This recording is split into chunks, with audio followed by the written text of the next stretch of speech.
আসসালামু আলাইকুম। এটিএন বাংলার প্রতি ঘন্টার সংবাদে সবাইকে স্বাগত জানাচ্ছি। আমি শান্তা ইসলাম। বাংলাদেশে বৈষম্য বিরোধী ছাত্র আন্দোলনের সময় হত্যাকাণ্ডের ঘটনা তদন্তে আগামী সপ্তাহে ঢাকায় আসছে জাতিসংঘের প্রতিনিধি দল। পররাষ্ট্র উপদেষ্টা তৌহিদ হোসেনের সঙ্গে বৈঠক শেষে এই তথ্য জানান জাতিসংঘের আবাসিক প্রতিনিধি গোয়েন লুইস। তিনি জানান জাতিসংঘ নিজস্ব অর্থায়ন ও তত্ত্বাবধানে হত্যাকাণ্ডের ঘটনার স্বাধীন তদন্ত করবে। পররাষ্ট্র উপদেষ্টার সাথে বৈঠক শেষে রাশিয়ার রাষ্ট্রদূত আলেকজান্ডার মান্টিটস্কি জানান রূপপুর পারমাণবিক প্রকল্প বাস্তবায়নে কিছুটা দেরি হলেও কার্যক্রম অব্যাহত রাখতে কোনো সমস্যা হবে না। এদিকে গতকাল রাতে অন্তর্বর্তীকালীন সরকারের প্রধান উপদেষ্টা ডক্টর মোহাম্মদ ইউনুসকে ফোনে জাতিসংঘের তথ্য অনুসন্ধান দল পাঠানোর বিষয়টি নিশ্চিত করেছেন সংস্থাটির মানবাধিকার প্রধান ভলকার তুর্ক। স্বাধীনতার পর প্রথমবারের মতো বাংলাদেশে তথ্য অনুসন্ধান দল পাঠাচ্ছে জাতিসংঘ। সাবেক প্রধানমন্ত্রী শেখ হাসিনা সহ 10 জনের বিরুদ্ধে গণহত্যা ও মানবতা বিরোধী অপরাধের অভিযোগ তদন্ত শুরু করেছে আন্তর্জাতিক অপরাধ ট্রাইব্যুনালের তদন্ত সংস্থা। ইতিমধ্যে সংস্থার উপপরিচালক আতাউর রহমানকে তদন্ত কর্মকর্তা হিসেবে নিযুক্ত করা হয়েছে। সাংবাদিকদের এইসব তথ্য জানিয়েছেন বাদীপক্ষের আইনজীবী গাজী MH তামিম। তিনি জানান প্রাথমিকভাবে ঘটনার সময়কালীন পত্রিকাগুলো সংগ্রহ করা হয়েছে। তদন্ত শেষে প্রতিবেদন দাখিলের পর ট্রাইব্যুনালের চিফ প্রসিকিউটরের মাধ্যমে তা ট্রাইব্যুনালে দাখিল করা হবে। এছাড়া তদন্ত সংস্থা চাইলে আসামিদের বিরুদ্ধে গ্রেপ্তারি পরোয়ানা জারি করতে পারবে। এর আগে বুধবার সকালে তদন্ত সংস্থায় এই অভিযোগ দায়ের করা হয়।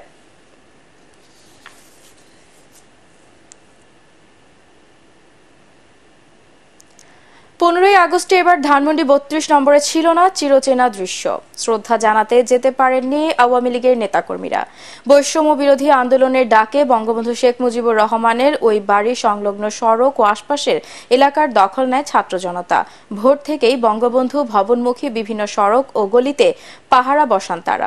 রিপোর্ট করছেন আদ্দিন সাজিব।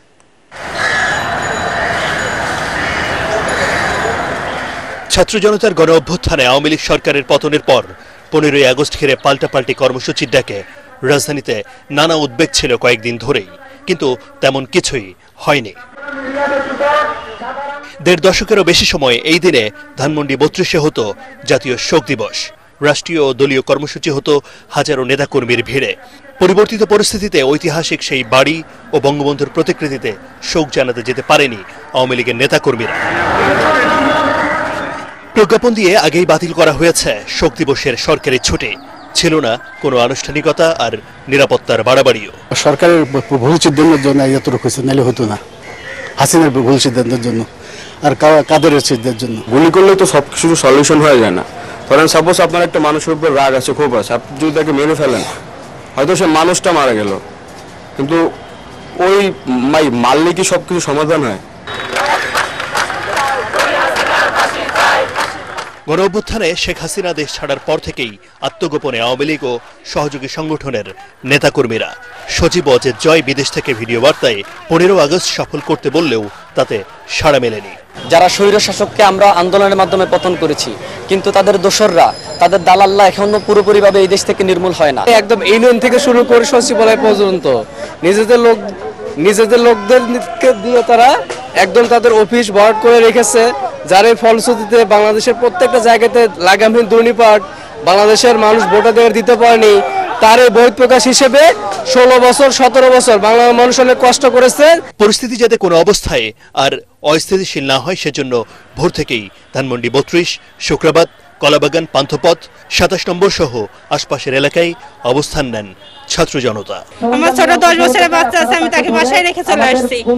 সে আসার সময় বলতেছে কেন যাচ্ছ? আমি বাবা তোমার মতো ভাই বোন সবাই তো মারা গেছে। আচ্ছা ঠিক আছে যাও তুমি। যে ছাত্রদেরকে হত্যা করেছে, যে মায়ের বুক খালি করেছে, তাদের হাহাকার এখনো যায়নি, তাদের সঠিক বিচার এখনো পায়নি, যার কারণে আমরা এখনো রাজপথে।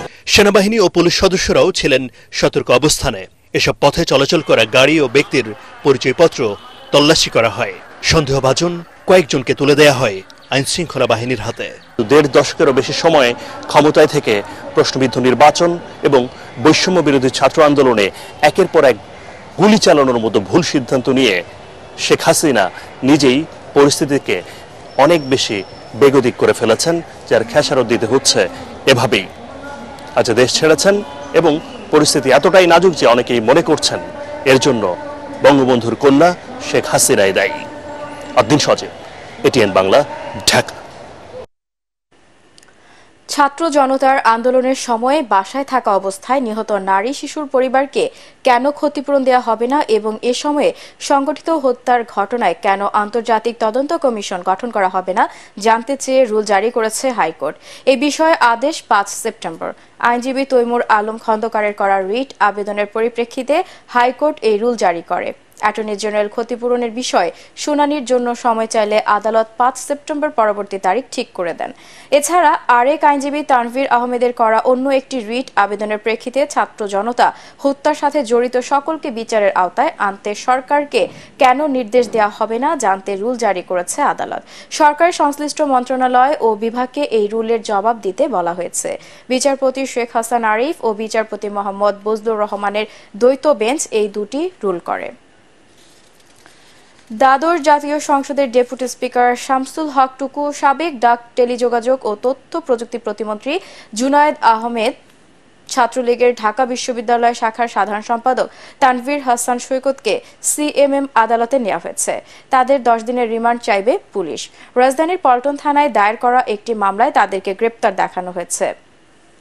গোপন সংবাদের ভিত্তিতে খিলক্ষেত থানা পুলিশ নিকুঞ্জ আবাসিক এলাকায় পালিয়ে থাকা অবস্থায় এই 3 জনকে গ্রেপ্তার করে বলে জানানো হয়েছে। ছাত্র জনতা ও বিএনপির নেতা কর্মীসহ প্রতিটি হত্যাকাণ্ডের জন্য শেখ হাসিনা সহ দায়ীদের বিচার নিশ্চিত করার দাবি জানিয়েছেন বিএনপির সিনিয়র যুগ্ম মহাসচিব রুহুল কবির রিজভী। আন্দোলন চলাকালে পল্টনে পুলিশের গুলিতে নিহত এক রিকশা চালকের পরিবারকে আর্থিক অনুদান দেওয়ার পর তিনি এ দাবি জানান।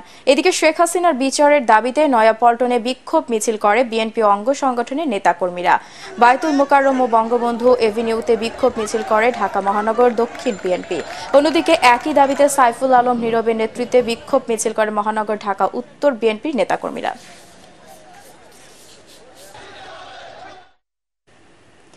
ঢাকা ওয়াসার এমডি তাকসিম এ খানকে বিচারের আওতায় আনার দাবিতে বিক্ষোভ করেছেন ওয়াসার কর্মকর্তা কর্মচারীরা। দুপুরে কারওয়ান বাজারে ওয়াসা ভবনের গেটে অবস্থান নিয়ে বিক্ষোভকারীরা জানান, দীর্ঘদিন ধরে তারা নির্যাতন নিপীড়নের শিকার হয়েছেন। অনিয়ম দুর্নীতির অভিযোগ থাকলেও ক্ষমতাচ্যুত শেখ হাসিনা সরকারের আস্থাভাজন হওয়ায় উল্টো পদোন্নতি পান তাকসিম এ খান। ঢাকা ওয়াসার কর্মরত মাস্টার রোল কর্মকর্তা কর্মচারীদের বৈষম্য দূর করতে অন্তর্বর্তীকালীন সরকারের কাছে আহ্বান জানানো হয়। যিনি তত্ত্বাবধায়ক আছেন ওনার প্রতি আমাদের পক্ষ থেকে, আমাদের আউটসোর্স পরিবারের পক্ষ থেকে আমরা করজোরে মানে কান্না সুরে বলবো, আমাদের প্রতি আপনারা নজর দিন। উনি পলাতক, এখন আমরা চাচ্ছি যে ওনাকে নিয়ে এসে আইনের আওতায় নিয়ে এসে ওনার শাস্তি দেওয়ার ব্যবস্থা। মাস্টারুল কর্মচারী যারা আছে তারা আজকে 17-18 বছর ধরে তারা নিপীড়িত, তাদেরকে যে বেতন এবং দিচ্ছে এটা বর্তমান সময়ে এই বেতন দিয়ে চলাটা খুবই দুষ্কর। দেশের যেসব উপজেলায় চেয়ারম্যানরা কর্মস্থলে অনুপস্থিত তাদের পরিবর্তে দায়িত্ব পালন করবেন উপজেলা নির্বাহী কর্মকর্তা।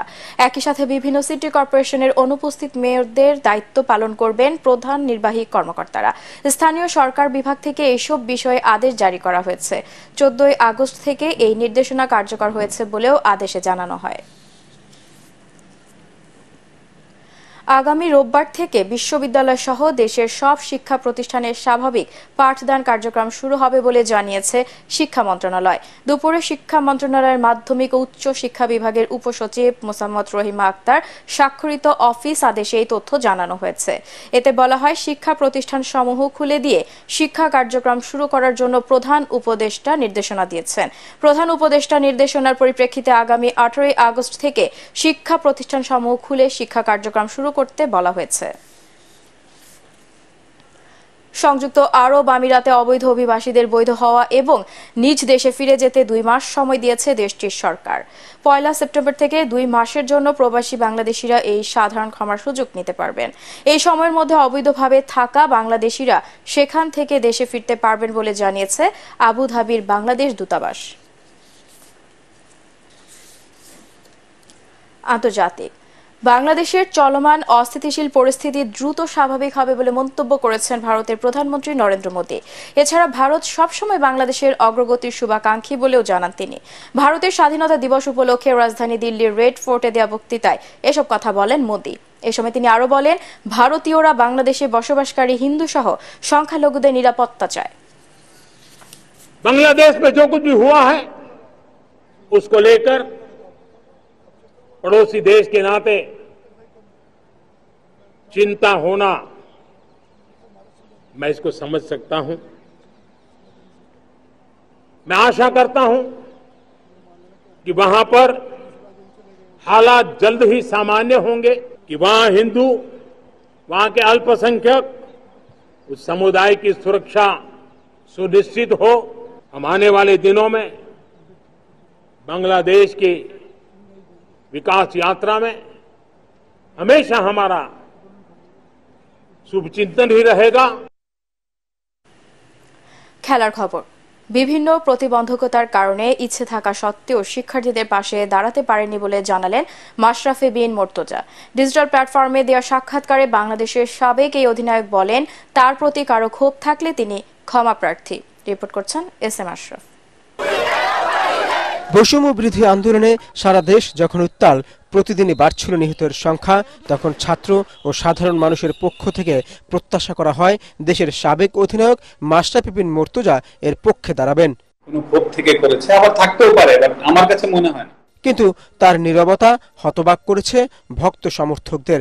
তবে এই আন্দোলনে রাজনৈতিক কারণে চুপ থাকলেও তার যে সমর্থন ছিল সেটা স্বীকার করেছেন মাশরাফি। এখান থেকে দাঁড়িয়ে আমার কাছে মনে হচ্ছে একটা স্ট্যাটাস দিলে সবকিছু সমাধান হয়ে যেত, সেটা না, আমি আরো বড় পরিসরে কিছু করতে পারতাম কিনা, এবং সেটা স্টুডেন্টদের কাছে যে তারা হয়তো বা নাও আসতে পারতো, সেটা তাদের ব্যাপার ছিল। কিন্তু আমার হয়তো বা ওই খারাপ লাগাটা থাকতো না, যে না আমি চেষ্টা করিনি বা চেষ্টা করে পারিনি, সেই জায়গাটা হয়তো আমার থাকতো না। কিন্তু সেটা পারিনি, যেটা বললাম যে ব্যর্থ হয়েছি, পারিনি। বাড়িতে আগুন লাগানোয় কষ্ট পেলেও কারো প্রতি কোনো ক্ষোভ নেই বলেও জানান সাবেক অধিনায়ক। এটার কোনো বিচার বর্তমান সরকার বা যারাই আসুক বা যারাই থাকুক বা আসুক, হ্যাঁ, তাদের কাছে আমি এটা নিয়ে কোনো বিচার চাইব না। ভবিষ্যতে কখনো নিজ এলাকার মানুষের বিরুদ্ধে বিচার চাইবেন না বলেও উল্লেখ করেন নড়াইলের এই সাবেক সংসদ। এস.এম. আশরাফ, এটিএন বাংলা। পরবর্তী সংবাদ দেখার আমন্ত্রণ জানিয়ে এখনকার মতো শেষ করছি। এটিএন বাংলা সংবাদ ইউটিউবে দেখতে ব্রাউজ করুন youtube/ATN Bangla News। ধন্যবাদ।